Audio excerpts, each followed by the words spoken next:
Hello students, as we are discussing previously asked questions from the chapter Dual Nature of Radiation and Matter, and there we have discussed theoretical and derivative problem. Yesterday we have discussed numerical problem. So today mostly the graphical problem that is asked. I have just taken it. So let's discuss it one by one. So first question here, that is we have one figure. First of all, let's draw it.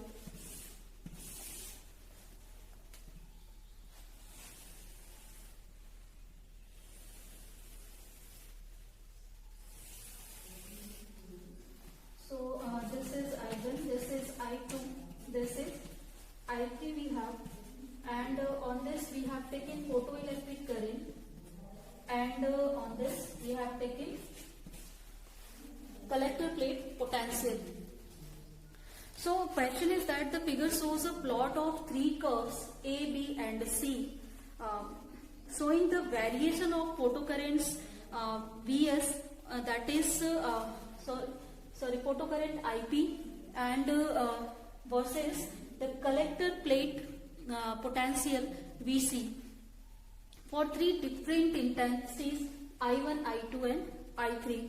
So and having different frequencies nu1, nu2 and nu3 respectively. So they are incident on any metallic surface, any photosensitive surface. So we have to find out the two curves for which the incidence radiation have same frequency but different intensities. So as in the case of photoelectric emission, you know already and we have discussed it already, the plate potential, that is depending on the kinetic energy of the ejected photoelectron, means greater will be the kinetic energy of ejected photoelectrons, greater will be the, or more negative will be the stopping potential. But whenever frequency of the radiation will be constant and intensity will change, then with change in intensity there will not be any kind of change in the stopping potential. Reason is that intensity is related to number of photons, that will increase the number of photoelectrons emitted, but still that will not provide the greater energy to the electrons so that they can bear the repulsive energy of the plate potential. So obviously if we will change the frequency, then that time only stopping potential will be changed. So this variation we have discussed already in starting. We were discussing experimental effect or simple experiment based on the photoelectric effect. So here in this case, as we are seeing at this plate potential, this is the stopping potential, this is also stopping potential. As you know that where the current becomes zero, that is known as stopping potential. So stopping potential is same for two intensities I2 and I3, means we have three curves A, B and C. So for curve B and C, these two intensities are different, but if the stopping potential is same, then I just told you that stopping potential only varies due to frequency, change in frequency. Means if it is constant for two curves, means that two curves will have the same frequency. Clear? So our question was that we have to identify two curves which has same frequency but different intensity. So if we will see these two curves B and C, so they have different intensity where I2 is greater than I1, but they both have the same frequency. That's why we are getting the same stopping potential here. Simple, the answer will be B and C in this case. So number of graphical problems or six types of graphical problems is asked. So next question we have, the given graph shows the variation of photoelectric current versus applied potential for two different photosensitive material for two different intensities of the incident radiation. So first of all, let's draw the graph here that is given.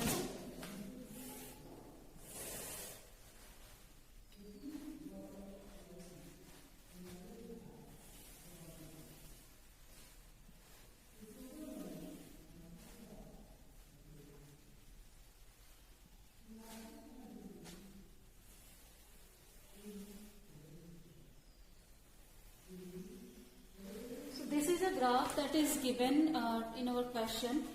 In this graph, this is 1, this is 2, this is third graph, and this one is fourth graph. This is in this we are taking photoelectric current, and if on this is plate potential. So simple a graph between again plate potential and photoelectric current it is given for different one thing is there for two different intensities of the incident radiation. So question is that we have to identify the pair of curves that corresponds to different materials but same intensity of incident radiations. So as you know that when the material of the photosensitive metals that will be different, then in that case stopping potential will be different. But whenever intensity is same, then with the same intensity above which we will get the same current here, or simple you can say that at the same intensity at some point obviously this is the saturation current that we are getting. And you know that if intensity is directly proportional to the number of photons contained in any light beam, and also that number of photons, if that will be greater, then obviously according to that number of electrons emitted from the metal surface that will be greater also. So it means that at a particular frequency, suppose we have 10 electrons that is ejected from any metal, then that 10 electron, if two intensities are same, then obviously for those two there will be 10 electrons. Then maximum current that will be equal for both of the material. Then in that case, if you will see this curve, then in this curve this is saturation current. So this saturation current is equal for these two 1 and 3. So we are saying that 1 and 3 both have different stopping potential, means both have different frequencies. If the stopping potential is different, then frequencies will be different. And if both have same different frequencies, means materials are different. And also we are seeing that simple here, these two are corresponding to same saturation current, means they have same the number of maximum current, or you can say that they have same number of electrons that is ejected from the material. So it means that simple intensities of radiation is same. So here in this question we have to identify that pair which have same intensity but different frequency. Clear? So in this way you can see first of all the pair 1, 3 that have same intensity but different frequency. Second, in this way you can see that this is also saturation current for this curve 2 and 4. So obviously curve 2 and 4 corresponding to same saturation current, means there is also the number of electrons ejected from the metal surface that is same for these two curves, means they have the same intensity again. So here they have same intensity, but as well we are seeing that they have different frequencies as they have different stopping potentials. So it means that these two pairs will also fulfill our purpose of question, that is the pairs which have same intensity but different frequencies.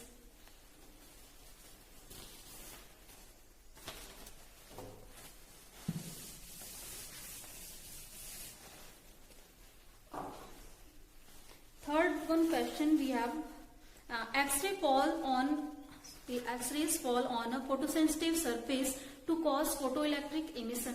So assuming that the work function of the surface can be neglected, then find the relation between the de Broglie wavelength lambda of the emitted electrons of energy E0 of the incident photons, and draw the nature of graph for lambda versus function of EV. So first let's write the relation for the wavelength of the light, that is or de Broglie wavelength. Then to just find out the de Broglie wavelength in this case, as here X-ray falls on the photosensitive surface, it means that simple here as we are talking about the electromagnetic wave, then we can use Einstein's equation. So according to Einstein's equation, the energy incident that is used in two ways. First, to overcome the potential barrier of the matter, that is its work function plus the rest of the energy it is used as its increase in kinetic energy. So in the question it is given that this work function of the metal we can neglect here. It means that phi 0 is the 0. So this E0 will be equal to only kinetic energy. So it is equal to kinetic or maximum kinetic energy, you know that this is, and we can write it in terms of momentum P square by 2m. So from here we can calculate what is the value of momentum. So this is 2m E0, and also as this is the momentum, then using de Broglie hypothesis, that is lambda is equal to h upon p, we can write it lambda upon 2m E0. So as h is constant 2 and m is constant, then we can see that lambda is inversely proportional to root E0, or in another word we can write it lambda square is inversely proportional to 1 upon E0. Means this is a rectangular parabola, means or simple way you can see that this is just like the parabola but in the decreasing order. So whenever we will plot the graph for this, and on this suppose we are taking this energy E0, and on this is the wavelength of radiation, then this graph will be just like this. Means with increasing energy of radiation there will be decrease in the wavelength of light. Clear? So these are the graphical problem basically that is asked. Next question that we have.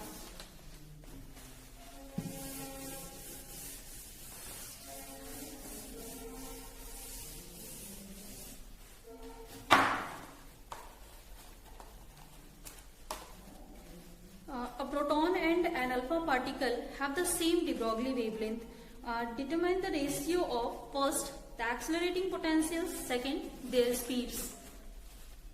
So as you know that here first particle that is a proton, second one that is alpha particle. So let's write first of all de Broglie wavelengths for both of the waves.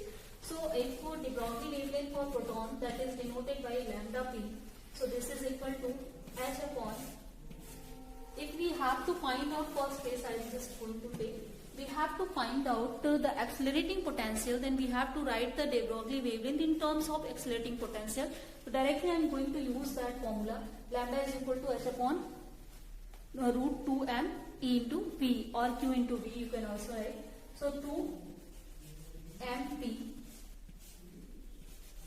QP into, suppose this is Vp is accelerating potential, and also in case of alpha particle you can write it just like h upon 2m alpha q alpha and v alpha.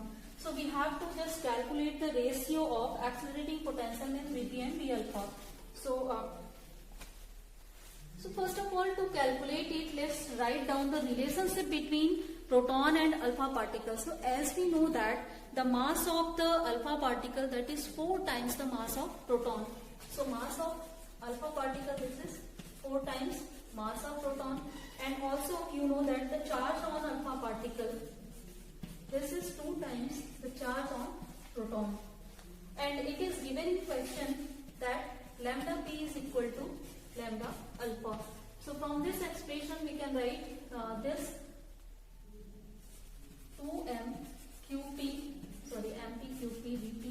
this is equal to 2m alpha q alpha v alpha. You can equate both two equations, and after that we will get this one, and again 2 will be cancelled out, and we can just find out what is the value of Vp upon V alpha. So this will be equal to all of the terms, let's see, m alpha by mp q alpha upon qp, and here we can find out what is the value of m alpha upon mp, that is equal to 4. And what is Q alpha by QP? That is equal to 2. So this is the ratio is equal to 8:1 finally. So this is our answer. The accelerating potential has the ratio that is 8:1 here.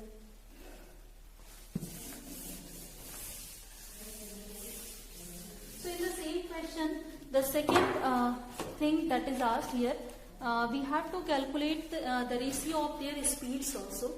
So the ratio of for the ratio of their speed, we can again take the formula for the de Broglie wavelength, that is lambda is equal to h upon p or h upon mv. So for mv we can write mp vp. Suppose vp is the velocity of proton and lambda alpha, this is equal to h upon m alpha v alpha. Now as in question it is given lambda p is equal to lambda alpha.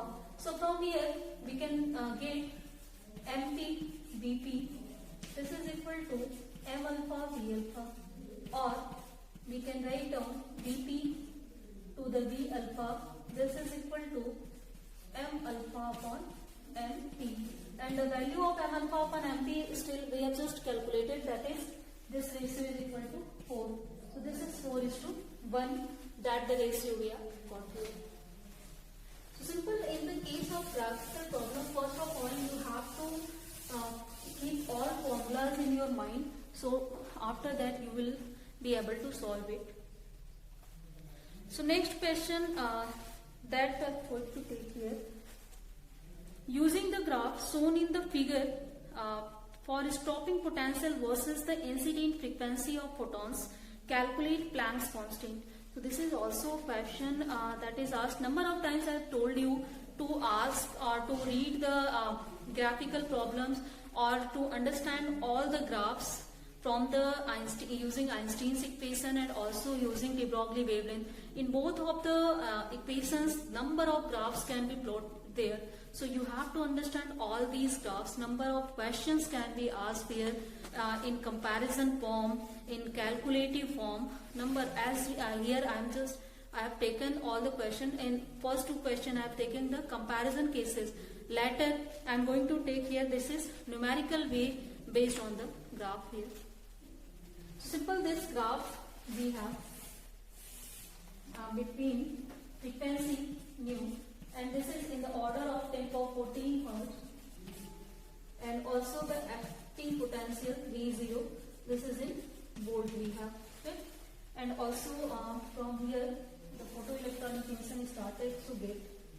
So this is 2, this is 4 we have, this is 6, this is 8, this is 10, and so on. And from 8 this is, and here this value is 1.23, and from here we can write it, this is 0.4, 0.8, here somewhere it will be 1.2, 1.6, and 2. Yeah? So this is the value based problem on the graph, this is given, and here this value is given 5 into 10 to the power 14 Hz. It is given in the question. Then we have to calculate the Planck's constant. So as you know that at which frequency the photoelectric emission starts to obtain, that is known as threshold frequency. Already threshold frequency is given here, and if we will find out the slope of this graph, then that will provide us and for that I just want to write equation here. So as we have this equation, Pv0 is equal to h nu minus pi. Clear? Yeah, this condition. So in this way, if you will just write down V0, this is equal to h upon E into nu minus pi by E. So here, as you can see that this is equation of just like the straight line equation, is y is equal to sum mx plus c, where m is the slope of the equation and this c is intercept, and here negative sign shows us that this intercept we will get in the in the negative y-axis. So that's why this slope represent these two values on this negative slope. But still, if you will just calculate the slope of this curve, this positive straight line that we are getting, then that slope represent the value of h upon e. And with the help of this calculating the slope of this graph, we can find out the value of Planck's constant here. So let's just find out here. So as it is given, if you will just calculate here this value of delta V0, then this is 1.23 minus 0, then it will be equal to simple V0. If you can want to write, then you can write it. So this is equal to 1.23, clear? And also as here we are plotting the graph between V0 and nu. So simple, if we will take the slope of this curve V0 and nu, then it will provide us the value of h upon e. So for taking the slope, we are just taking this value, and here as in this case slope, if you will take, this is between difference between two points on the y-axis, this is difference between 2 points on the x-axis. So on x-axis, this delta nu, this will be equal to this value, that is 8 into 10 to the power 14 minus of this value, this we have 5 into 10 to the power 14 hertz. So this will be finally 3 into 10 to the power 14 hertz that we have. Now we have just find out the y intercept and x intercept. Now let's take the slope here. So value of slope, that will be h upon e. This is equal to here h is or simple h upon e means that slope we will calculate then y by x. So this is 1.23 divided by 3 into 10 to the power 14, and if we will solve it, 1.23 into 3 into 10 to the power 14 into this e, and if value of e, we will just put it here. So this will be equal to 1.6 into 10 to the power minus 90, and you can solve it, and after solution we will find out this will be equal to 6.6 into 10 to the power 34, minus 34 joule second.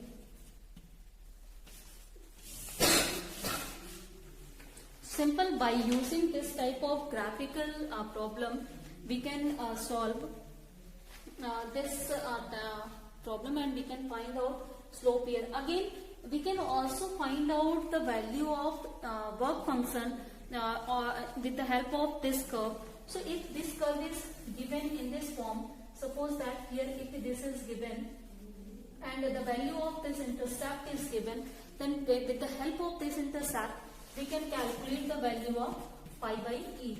So phi by e will be equal to this intercept. Suppose that in this question, if I am just taking it as the additional question here. So this question, suppose its value is again 1.2 we have the negative axis. So this will be equal to 1.2. So phi will be equal to 1.2 into 1.6 into 10 to the power minus 90. And if you will solve it, then we can find out what will be. Let's see that 32. 1.92 into 10 to the power minus 19 joule. This value we will get for the work function of the metal. So simple, with the help of this type of graph between voltage and frequency, we can easily find out what will be the value of Planck constant. Means you know already Planck constant, but we can experimentally calculate it by taking the variation between stopping potential and different frequencies. So whenever we will change different frequency, then with the help of that, you know that with change in frequency, kinetic energy of ejected photoelectron will change, and with change in kinetic energy of ejected photoelectron, there will be change in stopping potential. So obviously with that change in stopping potential, there will be change in this values, and we can find out easily what will be the work function and what will be the Planck constant here. So next question we have, that is we have to plot the graph between the de Broglie wavelength and the accelerating potential for the Students, rest of the things we will discuss in next class. So let's just end our class here with this topic. So thank you, students.